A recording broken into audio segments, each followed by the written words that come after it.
नमस्कार दोस्तों, आप सभी का स्वागत है एक बहुत ही डरावनी हॉरर स्टोरी में।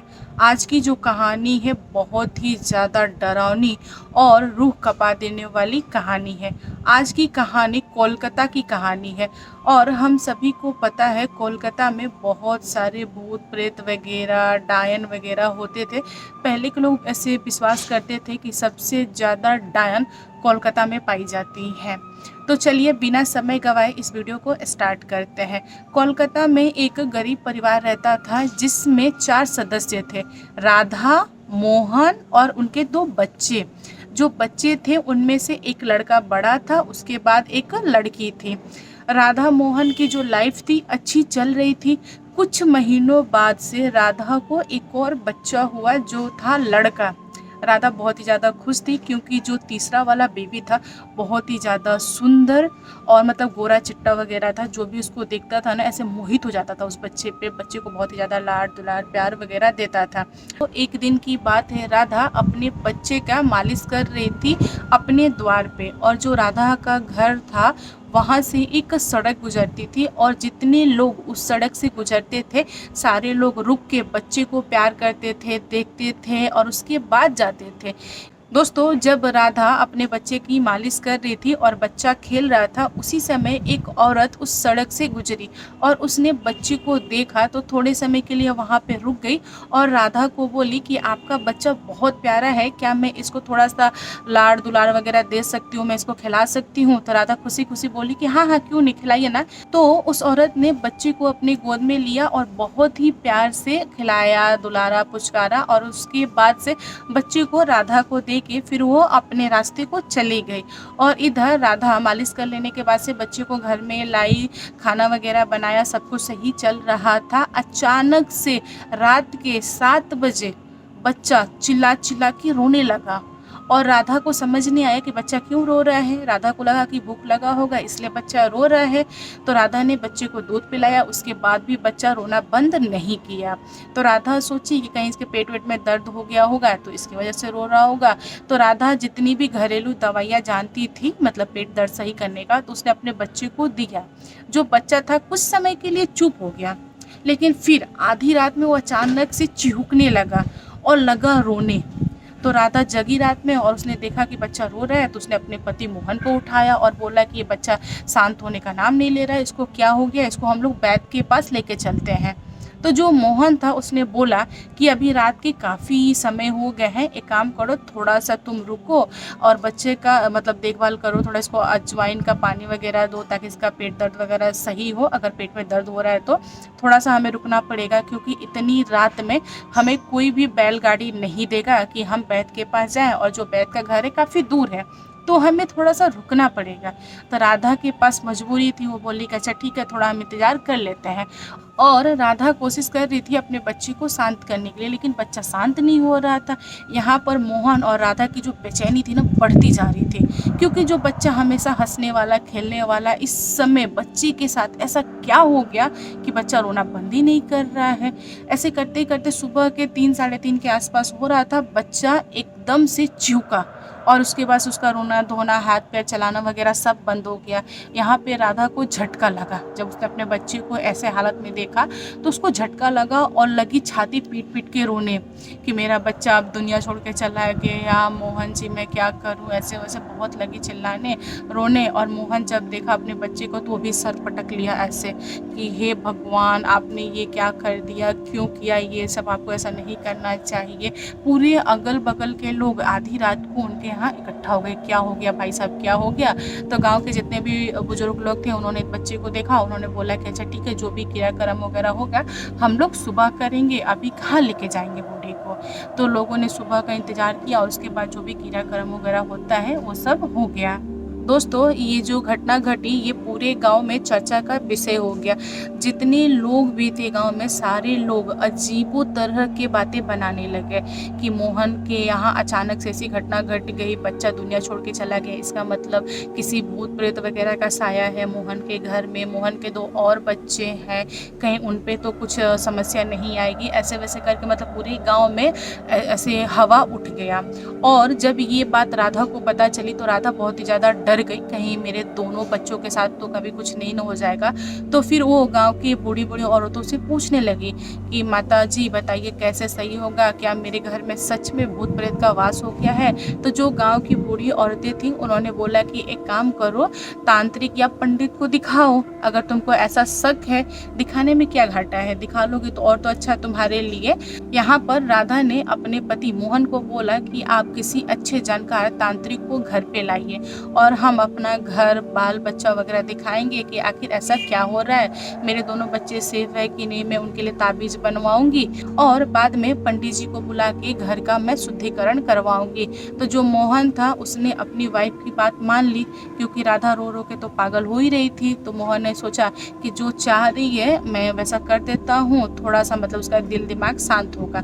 तो जो मोहन था उसने एक अच्छे तांत्रिक को घर में लाया और तांत्रिक जब घर में आया तो उसने मतलब पूरा घर का हुलिया देखा और उसके बाद उसने राधा को बताया कि हाँ, तुम्हारा शक सही है। तुम्हारा जो बच्चा है वो किसी डायन के द्वारा मारा गया है।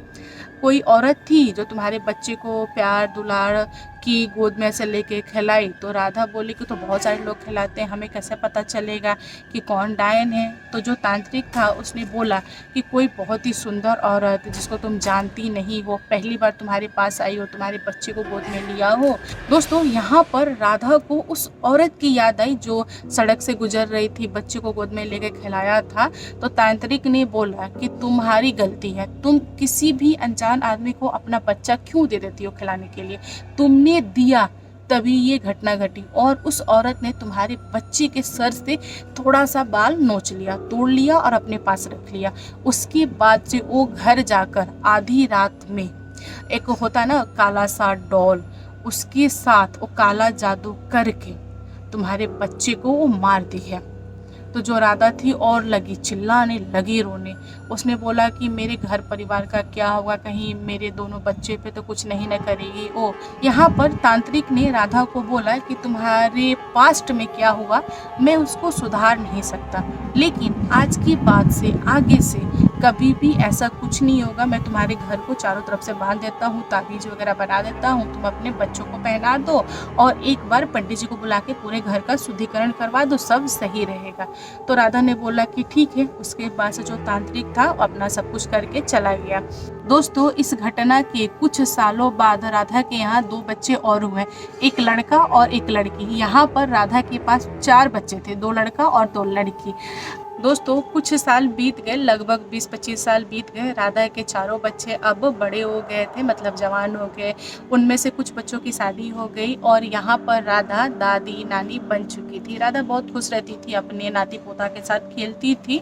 दोस्तों एक दिन की बात है, राधा सो रही थी और राधा के सपने में एक बहुत ही खूबसूरत जवान लड़का आया और उसने बोला कि माँ उठो, मुझे बहुत तेज़ की भूख लग रही है, मुझे कुछ खिलाओगी? बहुत दिन हो गए मैंने कुछ खाया नहीं है और ना ही मैंने कुछ पिया है, मुझे बहुत तेज़ की प्यास लग रही है, कुछ दे दो। तो राधा सपने में पूछ रही थी कि तुम कौन हो बेटा, तुम मुझे माँ क्यों बोल रहे हो, तुम्हारी माँ कहाँ है? तो जो लड़का था वो मुस्कुराया और उसने बोला कि तुम ही मेरी माँ हो, क्या तुम मुझे भूल गई? तुम अपने बाकी बच्चों को प्यार कर रही थी और तुमने मुझे भुला दिया। माँ मैं तुम्हारा बच्चा हूँ। तो राधा यहाँ पे थोड़ी सी कंफ्यूज थी। उसने बोला कि नहीं बेटा, मेरे 4 बच्चे हैं और मैंने तो आपको कभी देखा नहीं, आप किन के बेटे हो, आपको क्या चाहिए, आपको भूख लगी तो मैं खाना देती हूँ, आप बताइए। तो लड़का लगा हंसने और बोला कि माँ तुम भूल गई, मुझे उस औरत ने मार के अपने साथ रखा था, अपने साथ लेके गई और तुमने मुझे भुला दिया। तो यहाँ पे राधा को थोड़ा सा झटका लगा और उसने बोला अरे बेटा तुम इतने बड़े हो गए। राधा लगी रोने और अपने बेटे को ऐसे गले लगा के लगी रोने और उसको थोड़ा भी उम्मीद नहीं था कि उसका बेटा इतना बड़ा होके लौटेगा। राधा के साथ ये सारी चीज़ें उसके सपने में दिखाई दे रही थी। राधा बहुत रोई अपने बेटे से लिपट के और बोली कि बेटा मैंने तुमको भुलाया नहीं, मैंने तुम्हें पल पल याद किया है, मुझे नहीं पता था कि तुम लौट के आओगे, तो वो जो लड़का था उसने अपनी माँ को बोला, माँ जिस डायन ने मुझे मारा था वो अपने घर मुझे लेके गई, मुझे थोड़ा पाला पोसा, मैं थोड़ा बड़ा हुआ, फिर वो अपना सारा काम मुझसे करवाती थी। वो बोलती थी कि जाओ तुम इसको मार दो, उसको मार दो, उसके यहाँ जाओ, उसके बच्चे को सताओ, मतलब ऐसे लोगों को सताती थी, तड़पाती थी, मेरे द्वारा ये सब करवाती थी। मुझे बिल्कुल भी अच्छा नहीं लगता था, लेकिन फिर भी मुझे करना पड़ता था, क्योंकि अगर मैं उस डायन का बोला हुआ काम नहीं करता तो वो मुझे खाने के लिए नहीं देती, मुझे भूखा छोड़ देती थी, मुझे प्यासा छोड़ देती थी, मुझे अपने पेट भरने के लिए मुझे लोगों को सताना पड़ता था। यहाँ पर राधा ने जब ये सब सुना तो और भी लगे चिल्ला चिल्ला के रोने, और उसने पूछा कि बेटा तुम यहाँ पे कैसे आए, उसने तो तुम्हें बांध के रखा था। तो जो लड़का था राधा का तीसरे नंबर का बेटा, उसने बोला कि माँ अभी वो डायन इस दुनिया में नहीं है, वो मर चुकी है, और जैसे ही वो मरी हम सारे जितने भी उसके अंडर थे, मतलब बंधन में बंधे हुए थे, सारे भूत प्रेत वगैरह हम सब आज़ाद हो गए, और आज सारे के सारे आज़ाद हैं। माँ जब मैं आज़ाद हुआ तो मैंने सोचा कि मैं तुम्हारे पास आता हूँ, तुमसे मिलूँगा और तुमसे मिलके ये सारी बातें बताऊँगा, और मैं तुम्हारे साथ रहना चाहता हूँ माँ, मैं तुम्हारा प्यार चाहता हूँ, मुझे नसीब नहीं हुआ। तो राधा बोली कि ठीक है बेटा तू मेरे साथ रह। और राधा उठी, अपने बच्चे के लिए खाना लाई, पानी लाई, और बच्चा खाया। राधा ने अपने बच्चे को बहुत प्यार किया। फिर सुबह हुई और राधा ने ये बात अपने पति को बोला कि मेरा बेटा आया था मुझसे मिलने के लिए और ऐसे ऐसे हुआ, मैंने उसको खिलाया पिलाया। तो यहाँ पर मोहन ने माना नहीं। मोहन को ऐसा लगा कि हमेशा राधा अपने बेटे को याद करती है, हो सके इसके सपने में ऐसा आया हो या फिर इसने इमेजिन किया हो। मोहन ने इस बात को सीरियस नहीं लिया। फिर कुछ महीने बीते, राधा का जो बेटा था, बड़ा वाला बेटा, उसके सपने में फिर से राधा का तीसरे नंबर का बेटा जो कि इस दुनिया में है नहीं, वो आया और उसने अपने भाई को बोला कि भाई तेरे पास बहुत अच्छे अच्छे कपड़े हैं, मुझे भी दे कुछ पहनने के लिए, और मैं बहुत टाइम से एक ही कपड़ा पहना हूँ, मुझे तो कपड़ा दे, मुझे भूख लगा है, मुझे खाना दे, पानी दे। यहाँ पर राधा का जो बेटा सो रहा था वो उठा और उसका जो दिमाग था ना पूरा हिल गया। उसने सोचा कि ये क्या हो गया भाई साहब, मेरे सपने में कौन है। वो दौड़ते हुए गया और अपने माँ से बोला कि माँ देख ऐसे ऐसे सपने में हुआ है। तो यहाँ पर राधा और मोहन दोनों को झटका लगा। उसने बोला है कि ये हम लोग के पास आके ऐसा क्यों मांग रहा है, उसको इसका मतलब भूख लगा है, क्या बात है, ये सब क्यों कर रहा है। सारे लोगों ने ऐसे हाथ जोड़ के बोले कि बेटा अगर तू मेरे आसपास है, तू मुझे सुन रहा है, तो एक काम कर, तू मुझे दर्शन दे, तुझे जो कुछ भी चाहिए मैं तुझे दूंगा, तेरी सारी इच्छाएं पूरी होगी, बस तू आ और बता। लेकिन कोई रिस्पॉन्स नहीं। फिर यहाँ पर मोहन ने बोला कि एक काम करते हैं, उस तांत्रिक को बुलाते हैं जो तांत्रिक बचपन में देख के गया था और बोला था कि हाँ डायन ने बच्चे को मारा था। उस तांत्रिक को बुलाते हैं, वो आएगा और वो बताएगा कि ये बात सही है या गलत है। यहाँ पर तांत्रिक ने बताया राधा को और मोहन को कि हाँ ये बात सही है, आपका बेटा आज़ाद हो चुका है और वो अभी प्रेत योनि में है। जब तक वो प्रेत योनि में रहेगा वो तब तक आप लोगों से आके मिलता रहेगा। उसको जब जब जिस चीज़ की ज़रूरत पड़ेगी वो आके आप लोग को बताएगा। आप लोग को वो सामान देना होगा क्योंकि वो आपके घर का मतलब चिराग है, वारिस है, तो उसको सामान चाहिए होगा, आप लोग देंगे। और उसको भूख लगेगी, कपड़े मांगेगा, चाहे कुछ पीने के लिए हुआ तो देना पड़ेगा। तो घर के सारे लोगों ने बोला कि हाँ ठीक है हम देंगे, एक बार आप ज़रा पता कीजिए वो क्या चाहता है, अगर उसको कोई स्थान वगैरह चाहिए तो हम देंगे। तो जो तांत्रिक था उसने प्रेत को बुलाया, क्योंकि वो मरने के बाद से प्रेत बन गया था, तो उसको बुलाया और उससे पूछा कि बेटा तुमको क्या चाहिए, तुम बताओ। तो जो लड़का था जो इस दुनिया में नहीं, उसने बोला है कि देखिए हमको जो भी सामान चाहिए रहेगा, मैं अपने माँ के सपने में आऊँगा या फिर मैं अपने भाई के सपने में आऊँगा, अपने बाप के सपने में आऊँगा और मैं इन लोग को बता दूँगा कि हाँ मुझे ये सामान चाहिए, ये लोग मुझे दे देंगे। मतलब थोड़े से मेरे नाम पे ऐसे साइड में गिरा देंगे, उतना ही काफ़ी है मेरे लिए। और रहा सवाल इस घर पे कोई भी विपत्ति आने का या फिर कोई भूत प्रेत वगैरह का या किसी भी तरह का ऊपरवार जो हवाएं होती हैं वो कभी भी इस घर में नहीं आएंगे, क्योंकि मैं इस घर का हमेशा रक्षा करूँगा। जब तक मैं मैं इस योनि में यानी प्रेत योनि में हूँ तब तक मैं यहीं पे रहूँगा। फिर तांत्रिक ने उस प्रेत को बांधा नहीं, क्योंकि राधा मोहन और उनके घर वालों को जो प्रेत था उसने कभी भी किसी को तंग किया नहीं, तो यहाँ पे प्रेत को बांधने का कोई सवाल ही पैदा नहीं होता। यहाँ पर राधा के फैमिली वालों ने उस बच्चे को, जो कि बहुत पहले डेथ कर गया था, अभी तो फिलहाल वो जवान आत्मा बन गया है, उसको इन लोगों ने घर में मतलब एक जगह पे स्थान दे दिया। और जो कुछ भी रहता था इन लोगों को नया खरीदते थे पहनने के लिए या फिर कुछ लेते थे खाने के लिए, तो उस प्रेत आत्मा को ये लोग चढ़ाते थे। और जो भी वो प्रेत आत्मा था इनके घर में इनके फैमिली की रक्षा करता था। कभी भी कुछ भी घटना घटने की होती थी ना, तो वो सपने में आके आगाह करता था कि मतलब ये होने वाला है, आप लोग सतर्क हो जाइए। दोस्तों ये जो सिलसिला था काफ़ी लंबा समय तक चलता रहा, फिर अचानक से ये सारी चीज़ें होनी बंद हो गई। फिर लोगों ने ऐसा विश्वास कर लिया, मान लिया, यानी राधा के फैमिली वालों ने, कि जो बच्चा था अब वो बूढ़ा हो गया, अब कब तक प्रेत योनि में रहता, अब उसकी जो आयु थी वो ख़त्म हो गई, इसलिए अब वो इस दुनिया को छोड़ के चला गया है।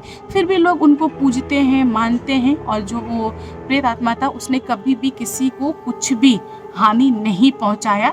तो दोस्तों आप लोगों को कैसी लगी ये स्टोरी कमेंट करके बताइएगा। कहानी पसंद आए तो लाइक एंड शेयर कीजिएगा, और मेरे चैनल पे न्यू आए हो तो चैनल को सब्सक्राइब करना। Thank you, bye.